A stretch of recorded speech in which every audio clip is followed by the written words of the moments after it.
ಅದು ಒಂದು ಅಡ್ವರ್ಟೈಸ್ಮೆಂಟ್ಗೆ ಹೀರೋಯಿನ್ ಆಗಿ ಆ್ಯಕ್ಟ್ ಮಾಡೋಕ್ಕೆ ಚಾನ್ಸ್ ಸಿಕ್ಕಿದೆ.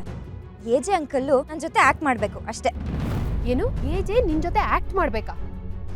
ಅದೆಲ್ಲ ಆಗದೆ ಇರೋ ಕೆಲಸ. ನೀವೇನು ಮಾಡ್ತೀರೋ ಹೇಗೆ ಒಪ್ಪಿಸ್ತೀರೋ ನಂಗೆ ಗೊತ್ತಿಲ್ಲ, ಆದರೆ ಎ.ಜೆ ನನ್ನ ಜೊತೆ ಆ್ಯಕ್ಟ್ ಮಾಡಲೇಬೇಕು. ಇಲ್ಲ ಅಂದರೆ ಮೆಹಂದಿ ಶಾಸ್ತ್ರ ದಿನ ಅಷ್ಟೆಲ್ಲ ಆಗಿದ್ದಕ್ಕೆ ನೀವೇ ಮುಖ್ಯವಾದ ಕಾರಣ ಅಂತ ಎ.ಜೆ ಹತ್ರ ಸತ್ಯ ಹೇಳ್ತೀನಿ.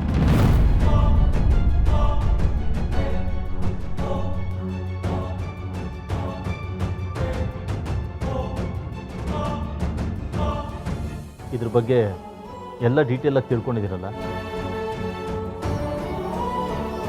ಜನ ನಂಬಿರೋ ನನ್ನ ಹೆಸರು ಯಾವುದೇ ಕಾರಣಕ್ಕೂ ಮಿಸ್ಯೂಸ್ ಆಗಬಾರ್ದು. ಹಾಂ ಹೌದು ಎ.ಜೆ, ಎಲ್ಲ ವಿಚಾರಿಸಿದ್ದೀವಿ. ಸರಿ ಮಾ, ಆ್ಯಡ್ ಶೂಟ್ ಯಾವಾಗ?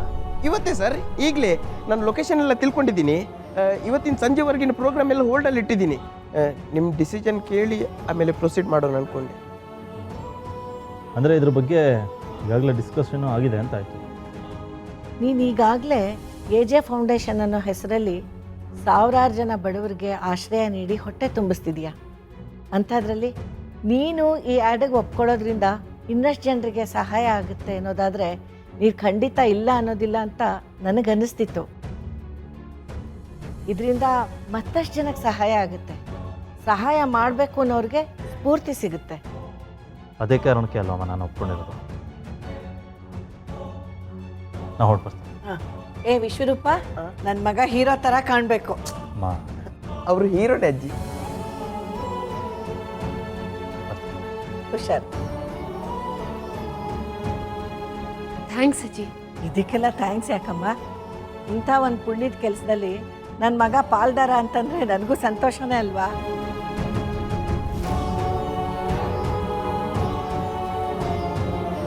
ಅಕ್ಕ, ಈ ಜನ ಆ್ಯಡ್ಗೆ ಒಪ್ಸಿ ಕಳಿಸಿದ್ದೇನೋ ಓಕೆ, ಆದರೆ ಅದಕ್ಕೋಸ್ಕರ ನಾವು ಹೇಳಿದ್ದೆಲ್ಲ ಸುಳ್ಳು ಅಂತ ಅವ್ರಲ್ಲಿ ಹೋದ್ಮೇಲೆ ಗೊತ್ತಾದರೆ?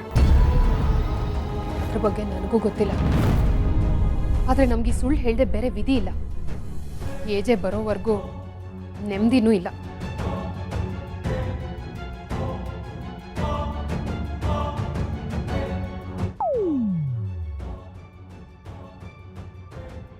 ಇವತ್ತು ಅಂಕಲ್ ಏನಾದರೂ ಬರದೇ ಹೋದರೆ ಈ ಪ್ರೊಡ್ಯೂಸರ್ ನಂಗೆ ಬೆಂಕಿ ಹಚ್ಚೋದಂತೂ ಗ್ಯಾರಂಟಿ. ಅಪ್ಪ ಗಣಪತಿ, ನೀನೇ ಇದಕ್ಕೊಂದು ದಾರಿ ತೋರ್ಸಪ್ಪ. ಅಕ್ಕ ಅಕ್ಕ, ಎ.ಜೆ ಸರ್ ಬಂದ್ರಂತೆ, ನೀವು ಬೇಗ touch-up ಮಾಡಿಸ್ಬಿಡಿ.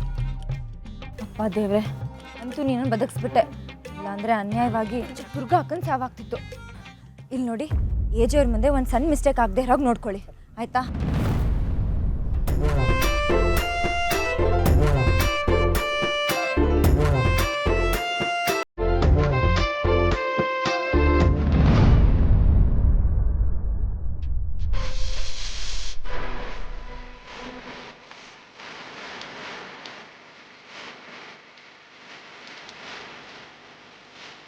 AJ sir, welcome sir. Thank you. ನೀವು? ನಾನು ad producer sir. Sorry sir, ಈ ಆ್ಯಡ್ ನಾನು 2 ಶಾರ್ಟಲ್ಲಿ ಮುಗಿಸ್ಬೇಕು ಅಂದ್ಕೊಂಡಿದ್ದೆ, ಆದರೆ ನಿಮ್ಮನ್ನು ನೋಡಿದ ಕೂಡಲೇ ಶಾರ್ಟ್ ಹೊಳಿದು ನೋಟ್ ಮಾಡ್ಕೊಳ್ತಾ ಇದ್ದೆ. ಇವರೇ ನಮ್ಮ ಡೈರೆಕ್ಟರ್ ಸರ್. ಆಯ್ತು ಸರ್. ಸರ್, ಈ ಆ್ಯಡಲ್ಲಿ ನೀವು ಆ್ಯಕ್ಟ್ ಮಾಡ್ತಿದ್ದೀರಾ ಅಂದರೆ ಈಗ ನನಗೆ ನಂಬೋಕೆ ಆಗ್ತಾ ಇಲ್ಲ. ಈ ಡೈರೆಕ್ಟ್ರೇ ಆಗಲೇ ಹೇಳಿಲ್ವಾ, ಮೇಡಮ್ ಒಂದು ಸಾರಿ ಹೇಳಿದ್ರೆ ಮುಗೀತು ಅಂತ. ಕರೆಕ್ಟ್, ಮರ್ತ್ಬಿಟ್ಟಿದ್ದೆ ಸರ್. Madam super sir. ಹೌದು, ಅವ್ರು ಯಾವಾಗಲೂ ಹಾಗೆ, ಅವ್ರ ಆಯ್ಕೆ ಯಾವಾಗಲೂ ಹಾಗೆ ಇರುತ್ತೆ. ಅದು ಅಲ್ಲದೆ ನೀವು ಮಾಡ್ತಿರೋ ಈ ಆ್ಯಡು ಖಂಡಿತವಾಗ್ಲೂ ಜನಗಳ ಮನ ಎರಡೂ ತಲುಪುತ್ತೆ. ಈ ಆ್ಯಡಲ್ಲಿ ನಾನು ಏನು ಹೇಳಬೇಕು? ಇಷ್ಟೇ ಸರ್. ಎಸ್ ಎಸ್, 100% ಸತ್ಯ. ಅಷ್ಟೇ ಸರ್. ಮುಗಿಸೋಣ ಸರ್. ನಾವು ಮೇಕಪ್ ಮಾಡ್ಕೊಂಡ್ರೆ ಭಾಳ ಚೆನ್ನಾಗಿರುತ್ತೆ. ಮೇಕಪ್ ಎಲ್ಲ ಏನು ಬೇಡ ಅನ್ಸುತ್ತೆ. ಸರ್, ನೀವು ನೋಡೋಕ್ಕೆ ಸಖತ್ತಾಗಿದ್ದೀರಾ, ಅದು ಕ್ಯಾಮ್ರಾ ಮುಂದೆ ಕಾಣಿಸ್ಕೋಬೇಕಲ್ವಾ? ಸ್ವಲ್ಪ ಮೇಕಪ್ ಮಾಡಿಸ್ಕೊಂಡ್ರೆ ಇನ್ನೂ ಸಖತ್ತಾಗಿ ಕಾಣಿಸ್ತೀರಾ. ಎಲ್ಲಿ? ದೇವರಾಜ್ ಸರ್ ಬನ್ನಿ ಸರ್, ಕ್ಯಾರವ್ಯಾನ್ ತರಿಸಿದ್ದೀನಿ. ಫಸ್ಟ್ ಟೈಮ್ 8,000 ರೂಪಾಯಿ ಕೊಟ್ಟು. ದುಡ್ಡು ನಂದೇ ಸರ್. 500 ರೂಪಾಯಿ ಕೊಟ್ಟು ಬಿಸ್ಕೆಟು ಜ್ಯೂಸು ಇಳಿಸಿದ್ದೀನಿ ಸರ್. ಸರಿ ಬನ್ನಿ ಸರ್.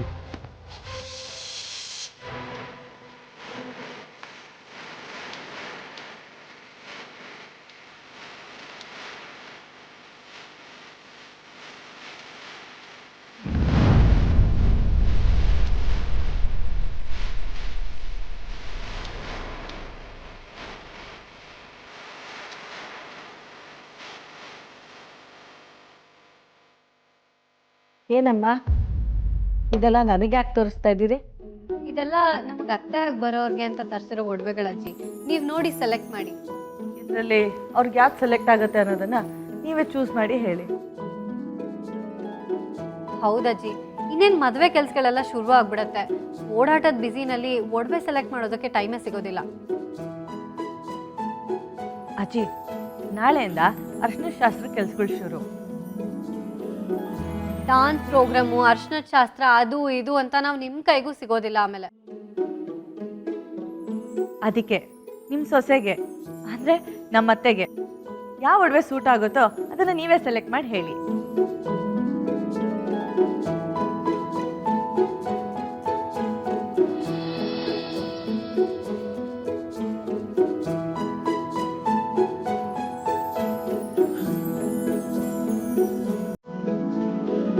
ಲೀಲಾಗಿ ನೆಕ್ಲೆಸ್ ತುಂಬ ಚೆನ್ನಾಗಿ ಕಾಣುತ್ತೆ.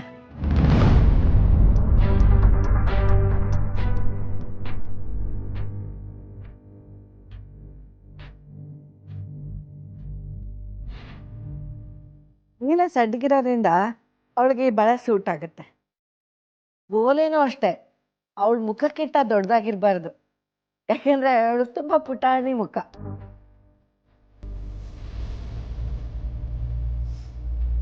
ಅಜ್ಜಿ, ನೀವೇನು ಹೇಳ್ತಿದ್ದೀರಾ? ನಮಗೆ ಅತ್ತೆ ಆಗಿ ಬರ್ತಿರೋದು ಲೀಲಾ ಅಲ್ಲ, ಶ್ವೇತಾ. ಆ ಲೀಲಾನ ಏಜೆ ಮನೆಯಿಂದ ಯಾವತ್ತೋ ಓಡ್ಸಾಯ್ತು. ಮನೆಯಿಂದ ಓಡಿಸೋದು ಸುಲಭ ಇರಬಹುದು, ಆದರೆ ಮನಸ್ಸಿಂದ ಅದಷ್ಟು ಸುಲಭ ಅಲ್ಲ. ಅಜ್ಜಿ, ಶ್ವೇತಾ ಮನೆಗೆ ಬರ್ತಿದ್ದಾಳೆ ಅಂದಮೇಲೆ ಏಜೆ ಮನಸ್ಗೂ ಸುಲಭವಾಗೇ ಬರ್ತಾಳೆ. ಮನೆಗೊಬ್ಳು ಮನ್ಸಿಗೊಬ್ಳು ಅಂತ ಇರೋದಕ್ಕಾಗತ್ತಾ ಅಜ್ಜಿ? ಮನೆಗೆ ಯಾರು ಬರ್ತಾರೋ ಮನಸ್ಸು ಅವರನ್ನೇ ಒಪ್ಕೋಬೇಕಾಗತ್ತೆ. ನೀವು ಸೆಲೆಕ್ಟ್ ಮಾಡಿ ಅಜ್ಜಿ. ನೋಡ್ರಮ್ಮ, ಈಗಿನ ಕಾಲದ ಮಕ್ಕಳು ನೀವು, ನಿಮ್ಮ ಇಷ್ಟ ಕಷ್ಟದ ಲೆಕ್ಕಾಚಾರ ಎಲ್ಲ ನನಗೆ ಅರ್ಥ ಆಗಲ್ಲ. ನಿಮಗೆ ಯಾವ್ದು ಇಷ್ಟ ಆಗುತ್ತೋ ಅದನ್ನು ಸೆಲೆಕ್ಟ್ ಮಾಡ್ಕೊಳ್ಳಿ.